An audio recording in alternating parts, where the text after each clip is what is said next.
नमस्कार जय हिंद दोस्तों, द नेक्स्ट पेज पर आपका स्वागत है। दोस्तों हम बात करेंगे आज पंकज वर्मा जी से। ये टैक्स कंसल्टेंट है गुड़गांव में और सामाजिक कार्य भी करते हैं। पंकज जी स्वागत आपका हमारे चैनल पे। सर सबसे पहले आप अपने बारे में बताइए हमें। मैं पंकज वर्मा, हमारी एक संस्था है फरिश्ते ग्रुप सच्ची शिक्षा ट्रस्ट। हम उसके अंदर जो गुड़गांव के अंदर छोटी बच्चियों के साथ जो रेप केस होते हैं, हम उनका वो केस फ्री लड़ते हैं और जो भी आरोपी होते हैं हम उनको सज़ा दिलाने तक, ये नहीं कि हम सिर्फ केस पुटअप कराने तक ही सीमित रहते हैं, हम बिल्कुल अंत तक लड़ाई लड़ते हैं जब तक उनको सज़ा नहीं हो जाती। और ये हमारी संस्था 2011 से चलती आ रही है, लगभग 10 साल हो गए हैं और अब तक लगभग 100 के आसपास हम केस लड़ चुके हैं और हम सभी के सभी ही जीते हैं। ऐसा आज तक कोई भी केस नहीं रहा जो हम हार गए हों, क्योंकि हम अपनी पूरी लगन के साथ केस लड़ते हैं। मैं संस्था का संचालन करता हूँ। मेरी बहन डॉक्टर अंजू रावत नेगी एडवोकेट है, वो कोर्ट के अंदर सारे केस प्रोसीड करते हैं, वही कोर्ट के अंदर केस लड़ते हैं। और हमारे कुलभूषण भारद्वाज जी है, वो उनके साथ कंधे से कंधा मिलाकर केस लड़ते हैं। कैसे मदद करते हो सर आप इनकी, किस टाइप से? देखिए, पहली बात तो ये होती है कि हमारे तक सूचना पहुंचती कैसे है। उसके लिए आप जैसे ही लोग जो है पत्रकार भाई बंधु या पुलिस डिपार्टमेंट के अंदर जो लोग हमें जानते हैं कि उन्हें पता है कि हम ये अच्छा कार्य करते हैं, लोगों की मदद करते हैं हर तरह से, तो वो ही लोग कहीं ना कहीं से हमारे तक सूचना पहुंचा देते हैं। फिर हम क्या करते हैं कि फिर हम परिवार के पास वहीं उनके घर जाते हैं मिलने के लिए। अधिकतर तो घर पे मुलाकात होती है, या फिर हमें कोई बच्ची पीड़ित होती है, ज़्यादा तकलीफ़ होगी, उसको ज़्यादा चोट आई है, तो हमें अस्पताल में जाके उनसे और उनके परिवार वालों से मुलाकात करनी पड़ती है। वहाँ पे जाकर हम उनको बताते हैं कि देखिए हम आपकी मदद करना चाहते हैं, कि हम इस तरह से आपका केस निःशुल्क लड़ेंगे और हम आपकी अंत तक सहायता करेंगे, आरोपियों को सज़ा दिलाने तक। हमारा उनसे सिर्फ एक ही वचन होता है कि क्या आप आरोपियों को सज़ा दिलाना चाहते हो। अगर वो सिर्फ ये कहते हैं कि हाँ हम उनको सिर्फ सज़ा दिलाना चाहते हैं, हमारा कोई और मकसद नहीं है, तो हम जी जान लगा देते हैं उस केस के अंदर। और परिवार की जो शुरुआती समस्याएं होती है, अधिकतर देखा गया है, मैं एक बात बताना चाहता हूँ आपको, इस तरह के जो लोग होते हैं ना, अधिकतर माइग्रेंट होते हैं, प्रवासी होते हैं। जैसे गुड़गांव बड़ा शहर है, यहाँ पर वो अपनी रोज़ी रोटी कमाने के लिए आए होते हैं। 90-95% केस ऐसे ही होते हैं जो प्रवासी होते हैं, जिनके साथ ये उनके बच्चियों के साथ ये दुर्घटनाएं होती है। तो उनके साथ सबसे बड़ी समस्या क्या आती है? सामाजिक समस्या आती है। जैसे ही उनके साथ ये घटना होती है तो सबसे पहले उनका मकान मालिक ना उनको मकान खाली करने के लिए दबाव बनाना शुरू कर देता है। तो जब हम पहुंचते हैं, हम मकान मालिक से बात करते हैं कि आप इनसे कमरा खाली ना कराइएगा, हम इनकी पूरी मदद करेंगे और इससे कोई आपको कोई परेशानी नहीं आएगी। बार बार जैसे पुलिस से वहाँ पे चक्कर लगाती है या और लोग बार बार उनके जाते हैं, तो मालिक को दिक्कत होती है, आस पड़ोस वाले उनको दिक्कत होती है। तो हम उनको आश्वासन देते हैं कि देखिए ऐसी बात नहीं है, बच्ची के साथ दुर्व्यवहार हुआ है, ठीक है, बच्ची का क्या दोष है इसके अंदर, असली परेशान तो जिसने ये दुष्कर्म किया है उसके साथ होनी चाहिए। मगर कुछ हमारे समाज में लोग उसको इतना ज़्यादा परेशान नहीं करते जितना कि जो बच्ची और उसके बच्चे के परिवार वाले होते हैं उनको ज़्यादा सहन करना पड़ता है। तो हमारा सबसे पहला काम यही रहता है कि उनको सामाजिक संरक्षण देना। उसके अलावा हम देखते हैं कि उनके घर में क्या स्थिति है, वास्तविक स्थिति क्या है, खाना पीना और चीज़ों का, तो हम उनको राशन से थोड़ी बहुत इनिशियल मदद करते हैं और जो थोड़ा बहुत आर्थिक मदद, ताकि वो कोर्ट कचहरी में आ जा सके। कई बार तो ऐसा होता है कि जैसे दिहाड़ी मजदूरी करने वाले होते हैं, तो कई बार तो हम उनको जैसे छुट्टी करनी पड़ती है और करनी पड़ती है, उनकी दिहाड़ी का नुकसान ना हो तो हम अपनी जेब से उनको वो खर्चा भी देते हैं कि ताकि उनका परिवार चलता रहे। इस तरह से हम उनकी मदद करते हैं। बाकी कोर्ट में जाने के बाद तो फिर हमारी बहन अंजू नेगी है, वो बहुत ही धाकड़ एडवोकेट है, गुड़गांव में बहुत ही नाम है उनका। जो रेपिस्ट होते हैं वो उनके नाम से खौफ खाते हैं कि अगर सामने अंजू रावत नेगी है तो फिर हमारा बचना बहुत मुश्किल है। गुड़गांव में पिछले 10 सालों में उन्होंने ये नाम कमाया है, जिसकी वजह से बहुत से आरोपी तो इस तरह के दुष्कर्म करने की हिम्मत तक नहीं कर पाते। क्या क्या समस्याएं आती है सर ये कार्य करते हुए आपके सामने? देखिए हमारे साथ समस्याएं तो बहुत आती है। जब एक व्यक्ति जिसकी पूरी ज़िंदगी उसको जेल में काटनी पड़ेगी, वो और उसके परिवार वाले हमारे ऊपर क्या क्या दबाव नहीं बनाते होंगे। आप खुद सोच सकते हैं, जिसके परिवार का कोई बंदा है जिसने, हालांकि उसने गलत काम किया है, हालांकि उनके परिवार वालों को उसका त्याग कर देना चाहिए, मगर फिर भी वो और उसके परिवार वाले हमारे ऊपर बहुत से दबाव बनाते हैं, बहुत सारी धमकियां मिलती है। रास्ते में राह चलते हुए हमारे को रोक के हमारे को धमकी देते हैं कि आप ये केस छोड़ दो। सिर्फ वो उनका सिर्फ इतना सा होता है कि आप ये केस आप छोड़ दो, ये वाला केस, बाकी दूसरे वकीलों को तो हम देख लेंगे, कोई और केस लड़ेगा, क्योंकि हम तो पैसे के लिए लड़ते नहीं।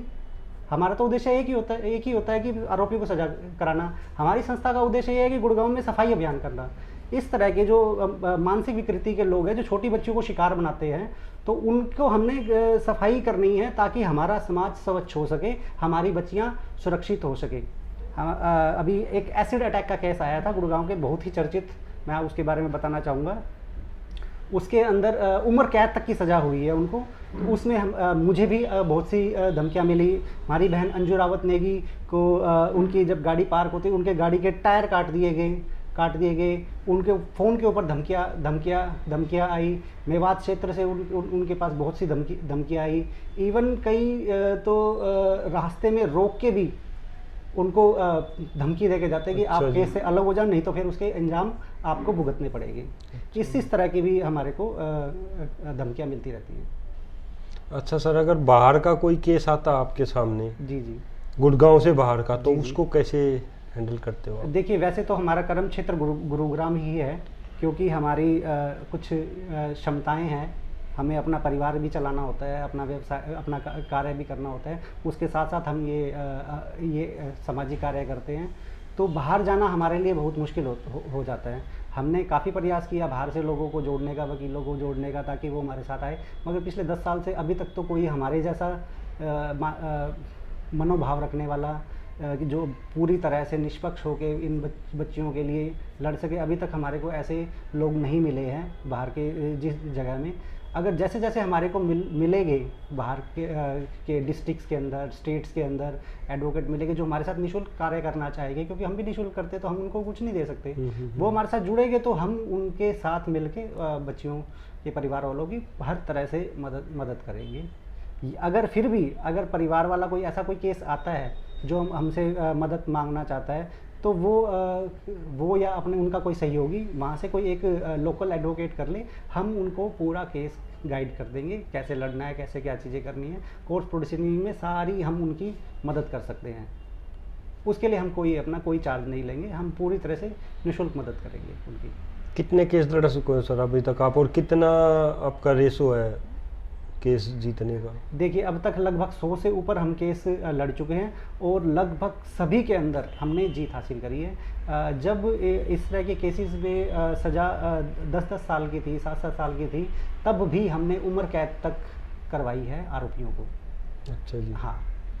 तो सर क्या कहना चाहोगे आप, क्या बताना चाहोगे हमारे दर्शकों के कि हमारी माताओं बहनों के बारे में जिनके साथ ये रेप होता है, या फिर उनको ऐसी मानसिकता के लोग हैं जो रेप करते हैं, क्या मैसेज देना चाहोगे अपने थ्रू उनको हमारे? देखिए, जो इस तरह के कुकृत्य करते हैं उनको तो समझाया नहीं जा सकता, ठीक है। जिसके दिमाग में विकृति आ गई है वो कहीं ना कहीं से मौका देख के ये कृत्य जरूर करेगा। ज़रूरत है उनकी समाज से सफाई की ज़रूरत है।